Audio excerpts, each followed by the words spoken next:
ನರಜನ್ಮ ಬಂದಾಗ ನಾಲಿಗೆ ಇರುವ ಕೃಷ್ಣ ಎನಬಾರದೆ,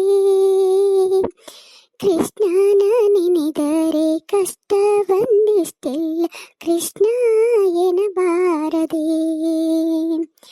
ಕೃಷ್ಣ ಕೃಷ್ಣ ಕೃಷ್ಣ ಕೃಷ್ಣ.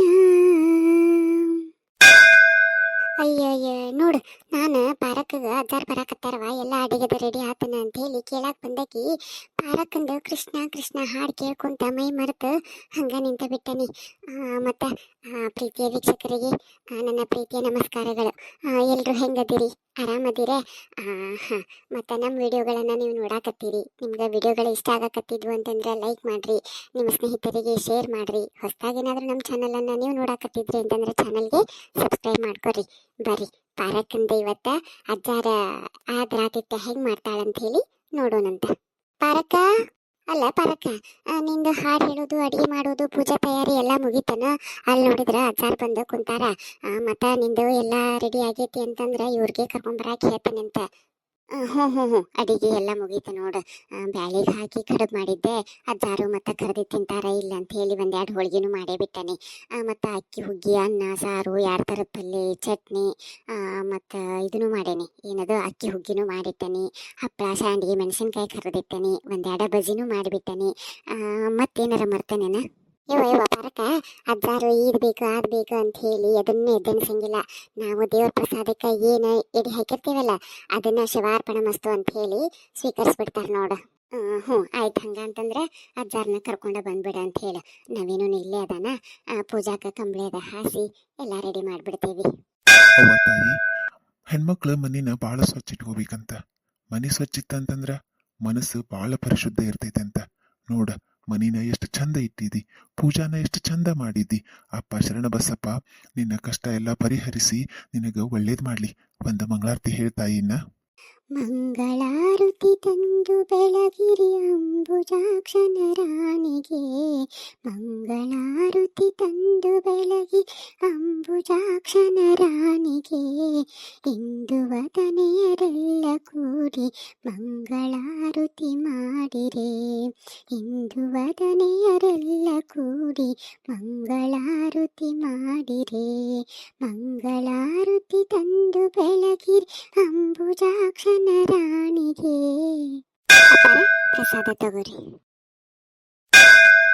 ನೋಡ್ಪ ತಮ್ಮ, ನಿಮ್ಮ ತಾಯಿಯವ್ರು ಬಂದು ನಿನ್ನ ಎಲ್ಲ ಸಮಸ್ಯೆಗಳನ್ನ ನನ್ನ ಹತ್ರ ಹೇಳ್ಕೊಂಡಿದ್ದಾರ. ಈ ಸಂಸಾರ ಅಂದ್ರ ಹೆಂಗ ಅಂತ ಹೇಳಿ ಹಿರಿಯರೊಬ್ರು ಹೇಳ್ತಾರ. ಸತಿಪತಿಗಳು ಒಂದಾದ ಭಕ್ತಿ ಶಿವನಿಗೆ ಹಿತವಪ್ಪುದು, ಸತಿಪತಿಗಳು ಒಂದಾಗದ ಭಕ್ತಿ ಅಮೃತದೊಳಗೆ ವಿಷ ಬೆರೆಸಿದಂತೆ ಕಾಣ ರಾಮನಾಥ ಅಂಥೇಳಿ ಭಾಳ ಚಂದ ಹೇಳ್ಯಾರ. ನೋಡಿಲ್ಲಿ, ಮದುವೆ ಅಂತಂದ್ರೇನ? ಮಧು. ಮಧು ಅಂತಂದ್ರ ಜೇನು. ಜೇನು ಯಾವಾಗಿರ್ತೈತಿ ಹೇಳ್ಪ? ಗೂಡಿದ್ದಾಗ ಮಾತ್ರ. ಗೂಡಿರ್ಲಿಲ್ಲ ಅಂತಂದ್ರ ಎಲ್ಲಿ ಜೇನು, ಎಲ್ಲಿ ಮಧು, ಎಲ್ಲಿ ಸಿಹಿ, ಯಾವುದೂ ಇರೋದಿಲ್ಲ. ಹಂಗ ಸಂಸಾರದೊಳಗ ಕೂಡಿದ್ದಾಗ ಮಾತ್ರ ಒಂದು ಜೀವನಕ್ಕ ಬೆಲೆ ಸಿಗ್ತೈತಿ. ಇಲ್ಲ ಅಂತಂದ್ರ ಯಾವ ಬೆಲೆನೂ ಇರೋದಿಲ್ಲ. ನೋಡಿಲ್ಲಿ, ಒಂದು ಹೆಣ್ಣು ಒಂದು ಮನೆಯಿಂದ ತನ್ನ ಬಂಧು ಬಳಗ, ತಂದೆ ತಾಯಿಗಳನ್ನ ತೊರೆದು ಬಂದು ಈ ಮನೆಗೆ ಆಕಿ ಹೊಂದ್ಕೋಬೇಕಂತಂದ್ರ ಅದು ಅಷ್ಟು ಸುಲಭ ಸಾಧ್ಯ ಅಲ್ಲ. ಆಕಿಗೆ ಈ ಮನೆಗೆ ಹೊಂದಾಣಿಕೆ ಆಗ್ಲಿಕ್ಕೆ ಸ್ವಲ್ಪ ವ್ಯಾಳೆ ಕೊಡ್ಬೇಕ.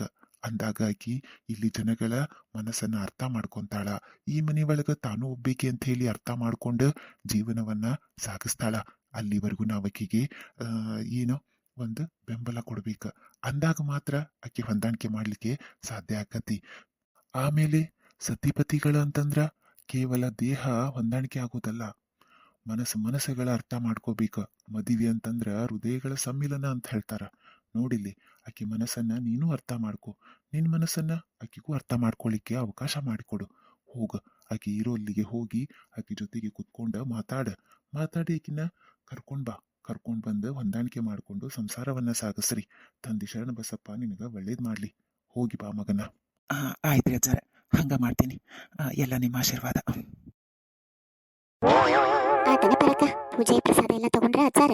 ಹ್ಞೂ ಆಯ್ತು ಪ್ರಸಾದ ಎಲ್ಲ ತಗೊಂಡ್ರೆ ನವೀನನ ಜೊತೆ ಸ್ವಲ್ಪ ಮಾತಾಡ್ತಾನೆ ಅಂತಂದ್ರೆ ಮತ್ತು ನಾನು ಅಲ್ಲಿದ್ರೆ ನವೀನ ಕೇಳಿಸ್ಕೊಳಕ್ಕೆ ಮುಜುಗರ ಮಾಡ್ತಾನೆ ಅಂಥೇಳಿ ನಾನು ಹೊರಗೆ ಬಂದು ನಿಂತ್ಕೊಂಡೆ.